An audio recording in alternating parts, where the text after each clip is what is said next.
নমস্কার বন্ধুরা, কেমন আছেন সবাই? আশা করছি সবাই খুব ভালো আছেন, সুস্থ আছেন। তিতলি অ্যান্ড তিন্নি চ্যানেলে আপনাদের অনেক অনেক স্বাগত।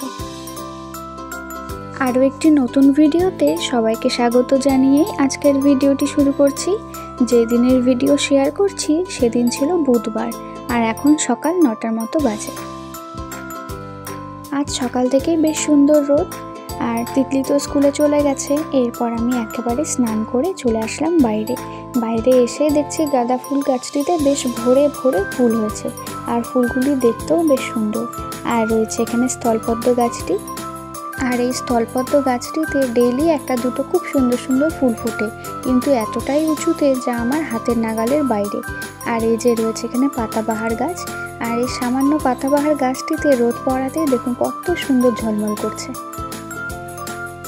চারিদিক একদম ঝলমল করছে, এত সুন্দর রোদ। কিছুটা সময় রোদে কাটিয়ে চলে আসলাম এরপর ঘরে। আর তিনি তো উঠে গেছিল সকাল সকাল ঘুম থেকে, ওকে এখন দিয়ে দেব সকালে খাবারের জন্য গরম গরম দুধ। ঘুম থেকে ওঠার পরই বড় কিংবা বাচ্চা কিছু না কিছু খেতে হয়, তো তিন্নিকে একটু দুধ দিয়ে দিই, আর কিছুটা সময় পরে মানে স্নানের পরে একেবারে জলখাবারটা খেয়ে নেয়। দিয়ে দিলাম তিন্নিকে খেতে, তিন্নি খেয়ে নিক। আর এরপরই তিন্নির পাপা নিয়ে এসেছিল একটু বাজার, কেননা ঘরে বিশেষ কিছু সবজি ছিল না, তাই নিয়ে আসলো একটু শাক। এটা আছে সর্ষা শাক, একটু মূলো, ফুলকপি, বিট গাজর তো তিন্নির খাবারে রোজকার লাগে, তো বিট গাজর আনতেই হয়। আর এরপর চলে আসলাম একেবারে রান্নাঘরে। আজকে রান্নার মধ্যে থাকছে আলু, পেঁয়াজকলি, বেগুন দিয়ে একটা ছোট মাছের চচ্চড়ি। আর এই যে চাল ভিজিয়ে রেখেছি, মাছের মাথাটাও ভাজা হয়ে গেছে, করব আজকে মুড়ি ঘন্ট।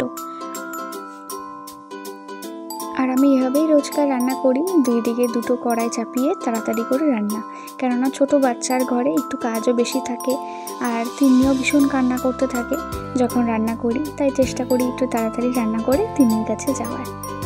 আর যখন রান্না করি সব জিনিসপত্র এলোমেলো হয়ে থাকে চারিদিকে, কিন্তু রান্নার শেষে সে সব জিনিস গুছিয়ে একেবারে রান্নাঘর থেকে বেরোতে হয়।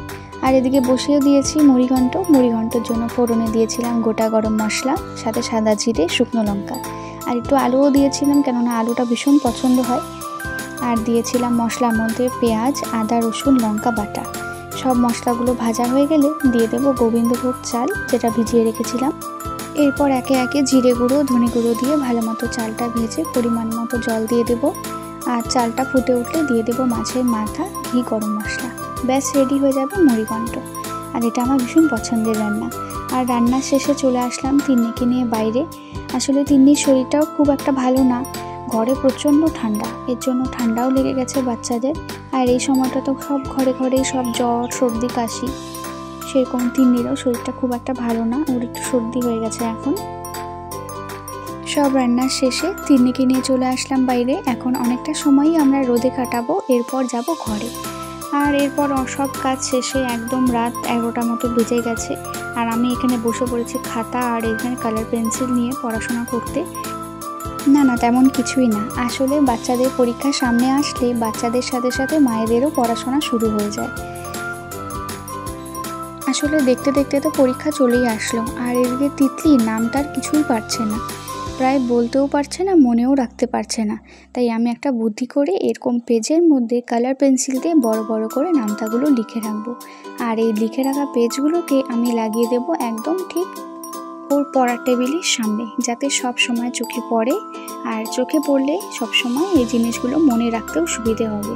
তাই আমি এক এক করে আমি নামটাগুলো লিখে রাখছি এখন। এই ছিল আজকের ভিডিওটি এখানেই শেষ করছি।